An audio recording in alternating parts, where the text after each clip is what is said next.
मला वाटतं आपण पाहिलं असेल आज वरच्या हाऊसमध्ये किंवा खालच्या हाऊसमध्ये सगळेच विरोधी पक्षातले जे आम्ही आमदार आहोत जनतेतून निवडून आलेले आहोत. भाजपचे जे आमदार आहेत निवडणूक आयोगाच्या आशीर्वादाने जिंकून आलेले तसं नाही, आम्ही जनतेतून निवडून आलेले आमदार आहोत.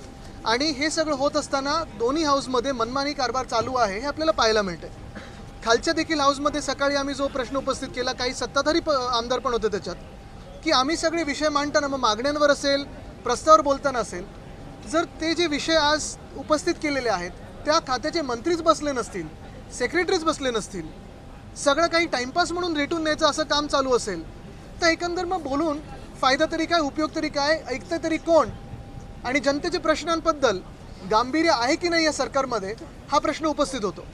आज आपण पाहिलं असेल आम्ही अविश्वास ठराव आणण्याचा प्रयत्न करे वरच्या हाऊसमध्ये, तिथे कसं त्यांनी कामकाज रेटून नेलेलं आहे.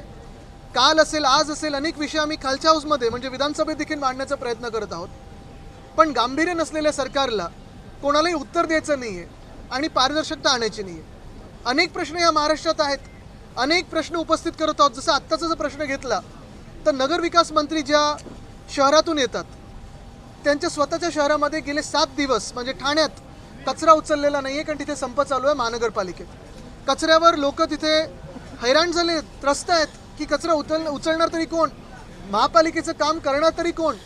तरी देखील काल नगरविकास खात्याचा विषय असताना देखील तिकडचे मंत्री उपस्थित नव्हते. मुख्यमंत्र्यांच्या स्वतःच्या शहरात दंगली होतात, घडवल्या जातात, करते तरी कोण. या महाराष्ट्रामध्ये एक गट औरंगजेबाबद्दल प्रशंसा करतो, दुसरा गट अजून काहीतरी वेगळी रिॲक्शन देतो आणि कुठे ना कुठेतरी ह्या महाराष्ट्राचा मणिपूर बनवण्याचा प्रयत्न या सरकारकडून होत आहे. आणि आम्ही जेव्हा प्रश्न विचारतो उत्तर तर नसतात आणि ते उत्तरेला सामोरे जाण्याचं किंवा प्रश्नांना सामोरे जाण्याचं देखील धैर्य यांच्यात नाही आहे, ताकद यांच्यात नाही आहे. मला वाटतं RSSने काय म्हटले आपण सांगा पहिलं. बरोबर ना.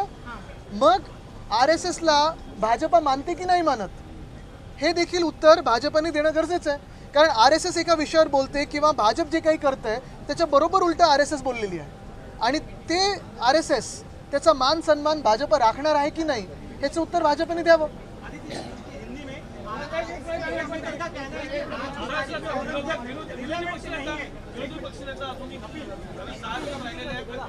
बघा हे सगळे प्रश्न आहेत, ह्याची उत्तर अपेक्षित आहेत. पण पुन्हा एकदा मी आज आपल्या समोर मांडीन की विधान परिषदेत जी घटना घडलेली आहे ती संविधानाच्या विरुद्ध आहे, प्रथा परंपरेच्या विरुद्ध आहे आणि या सभागृहाचा जो एक मान सन्मान राखायला पाहिजे त्याच्या विरुद्ध हे घडलेले आहे.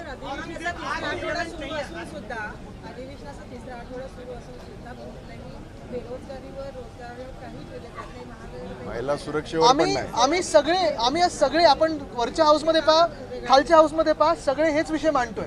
पण समोर त्या खात्याचे मंत्री बसलेत तरी का?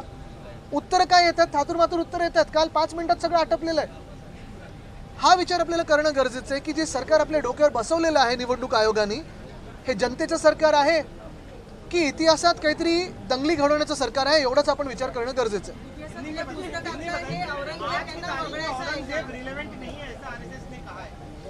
मैं स्वागत करता हूं, लेकिन RSS को ये भी पूछना चाहता हूं कि क्या भाजपा आपका मान सम्मान रखती है क्या? क्योंकि अगर आप देखें तो इसी भाजपा के मंत्रियों ने, इसी भाजपा के नेतागण ने, इसी भाजपा के कार्यकर्ताओं ने औरंगजेब की कब्र उखाड़ के उसमें से खबर छुपाने की कोशिश की है. जो खबरें आती है पूरे देश भर से हो या महाराष्ट्र से हो, फिर वो अनगिनत रेप्स की हो, महिलाओं के खिलाफ अत्याचार की हो, अर्बन डीके की हो, थाने की अभी आप देखो तो 7 दिन से कचरा नहीं उठा है. काफ़ी सारे मसले हैं, काफ़ी सारे विषय हैं, लेकिन इस विषयों पे उनको चर्चा करनी नहीं है. खुद की असफलता है, उस पर पर्दा डालना है और इसलिए औरंगजेब के पीछे छुप रहे हैं. नागपुर में अनेक वीडियो वायरल होता है. औरंगजेब का एक इतिहास खत्म करना है क्या?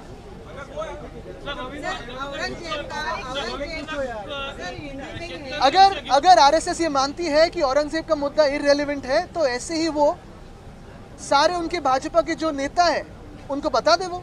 और हम तो यही मानते हैं कि औरंगजेब का मुद्दा हो ही नहीं सकता है. अगर मुद्दा है, कब्र का मुद्दा है तो एक दिन में प्रधानमंत्री महोदय निकाल सकते हैं.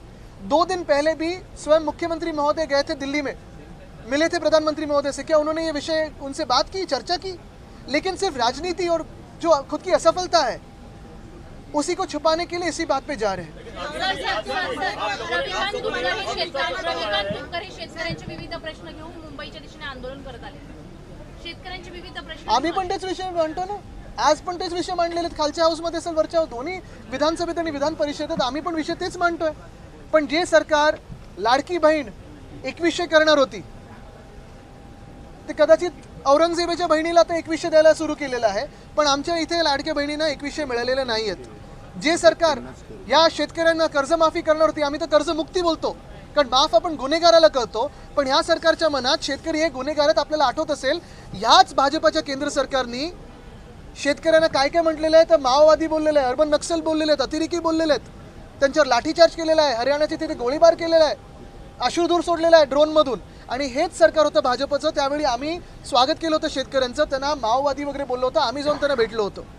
मुळात आज हे सगळी जी वचनं, तुम्ही 10च्या 10 ती वचनं, प्रमुख वचनं घ्या या युती सरकारची किंवा महाजुती सरकारची, कुठचं एक सुद्धा वचन ह्या अर्थसंकल्पात आलेलं नाहीये. शिवाजी महाराजांनी जे शौर्य केलेलं आहे तर ते औरंगजेबामुळेच ते गाजलेलं आहे.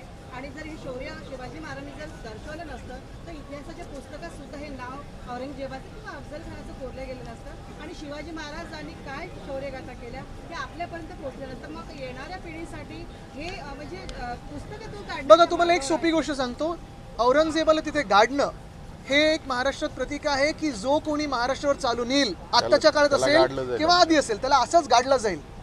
भाजपला ही आठवण पुसायची आहे, ठीक आहे, तरी आमचं म्हणणं हे आहे की औरंगजेबाचं नाव या महाराष्ट्रात कोणी घेत नाही. हा विषय उखडून काढला तो भाजपने काढला, जिवंत केला औरंगजेबला तो भाजपने केला. आणि ती कबर जर उखडून काढायची असेल तर प्रधानमंत्री महोदयांनी आत्ता निर्णय घ्यावा आणि काढून टाकावा. पण तिथे बोर्ड लागला पाहिजे पुन्हा एकदा की ह्या महाराष्ट्रावर कोणी जो चालून येईल त्याला आम्ही तिथे असाच गाडू. एबीपी माझा, उघडा डोळे बघा नीट.